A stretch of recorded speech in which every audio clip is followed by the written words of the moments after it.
શ્રી અહિછત્ર સંસ્કાર કેન્દ્રના ઉપક્રમે જ્ઞાતિના સંતાનો માટે સમૂહ યજ્ઞોપવિત સંસ્કારનું આયોજન કરવામાં આવ્યું હતું. સામાજિક પ્રસંગોમાં સમસ્ત જ્ઞાતિજનો જોડાય અને વ્યક્તિગત રીતે ઉજવાતા પ્રસંગોમાં ખોટા ખર્ચ બચે તેવા શુભ હેતુથી સમૂહજનોએ સંસ્કાર આપવાનું ભવ્ય આયોજન કરવામાં આવ્યું હતું.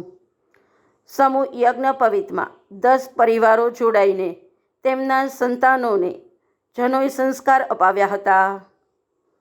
2 દિવસીય કાર્યક્રમમાં જ્ઞાતિજનોએ ઉત્સાહભેર ભાગ લઈ બટુકોને આશીર્વચન પાઠવ્યા હતા.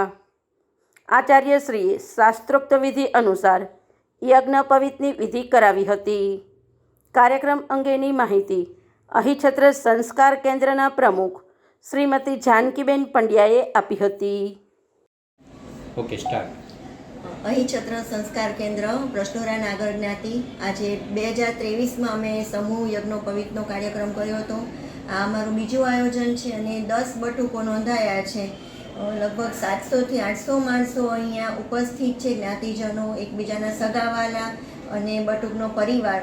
આ ઉપરાંત અમારી ભગીની સંસ્થાઓના પણ ઘણા બધા મહેમાનો આવેલા છે. મહિલા મંડળ અમદાવાદ, ગાંધીનગર, વડોદરા, ત્યાંથી પણ અહીંયા અમારે મહેમાનો આવેલા છે અને ખૂબ સરસ આયોજન છે. વર્ષો વર્ષથી આવા આયોજનો અમે કરીએ છીએ અને આમાં અમારા સ્વયંસેવકો તેમજ ઓફિસ સ્ટાફ અને અમારા પરિવારનો, દરેકનો, જ્ઞાતિજનોનો પણ અમને ખૂબ સરસ સહકાર મળી રહે છે.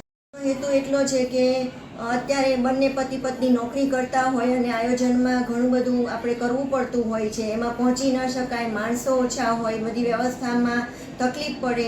એને કારણે અમે આ વ્યવસ્થા અહીંયા જ્ઞાતિમાં વિચારી છે. એટલે એ લોકોને કંઈ લાવવાનું રહે જ નહીં. જે અમે ટોકન પૈસા લઈએ છીએ એના ઉપરથી જ અમે આખો કાર્યક્રમ કરીએ છીએ અને નાનામાં નાની વસ્તુ પણ આપણે જે ઘરે કરીએ, જે પ્રસંગ અને જે રીતે આપણે આયોજન કરીએ એવું જ આયોજન અમે દરેકને અહીંયા થાય એવો પૂરેપૂરો પ્રયત્ન કરીએ છીએ. ગિફ્ટ આવી છે ઘણી બધી અને બધી એમને ઉપયોગી થાય એવી જ છે.